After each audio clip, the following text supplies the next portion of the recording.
Nurjahan, and today I'm going to teach you the secret to making bigger, wider, more sensual hip circles. So, as always, make sure that you have some water on hand, stay hydrated.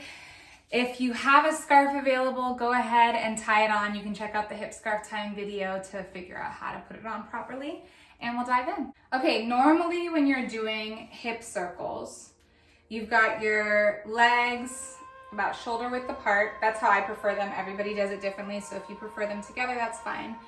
But for this, we're gonna do legs shoulder width apart or wider because we're gonna be practicing very wide hip circles today. So usually you have a slight bend in your knee and you're bringing your hips forward, side, back, side, and then into a smooth circle. And so your hip circles will look something like this. You're keeping the rest of your body relatively still. And here's the secret to broadening your hip circles. And it takes a little bit of practice because you really have to strengthen these thighs here.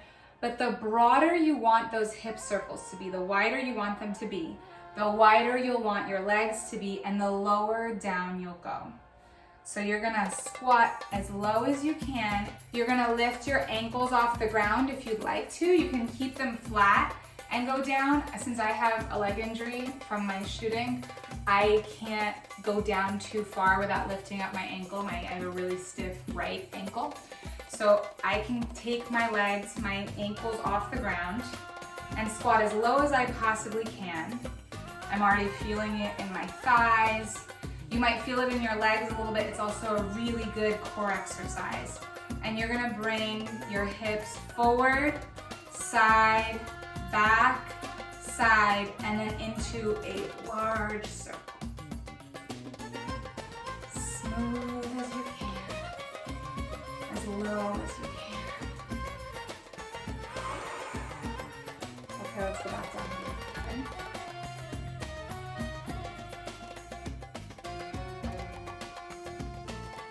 There you go. You want to bring those hips as wide as you can without moving the top part of you, keeping the top part still. So making those hips as wide as you can. And this is a great workout. There you go. Woo! Okay, now take a rest. Shake it out. Okay, now I'm gonna do it from the side. We're gonna do it again, okay? As low down as you can go, and you're bringing your hips into a circle.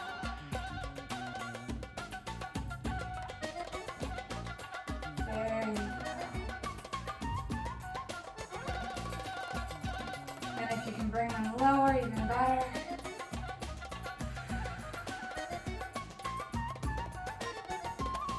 And shake it out. I know some belly dancers like to keep their hip circles really slight and delicate, and that's a beautiful way of dancing. And I've known some who like to be really low and make their scoops really broad, and it's beautiful.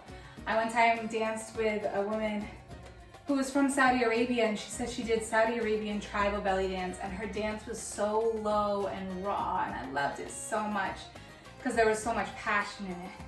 So that's what got me wanting to do lower and wider hip circles in part of my dance, while also sometimes just keeping them really slight. It's up to you, but it's nice to be able to have a range to choose from. Okay, we're gonna go one more time. I'm gonna do it from the back. Ready? Squat as low as you can, and in a circle.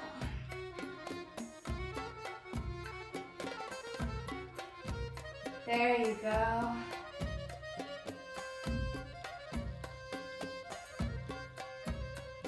A little bit more,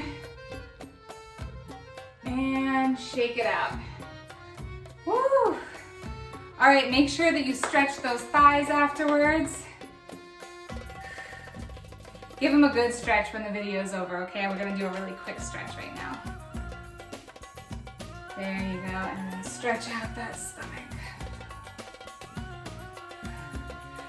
All right, great job. Make sure that you keep practicing this. The more you practice, the stronger your legs, your abs, every part of your body will be, and the wider your circles will be when you want to throw it in like that.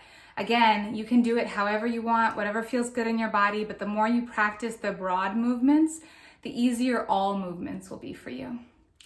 As always, you guys can follow me on Instagram and Facebook. The links are below. Let me know how this video went for you, and if you have any questions. You can also find my Spotify link down there. Make sure that you hydrate, take care of that beautiful body of yours, and I can't wait to dance with you next time.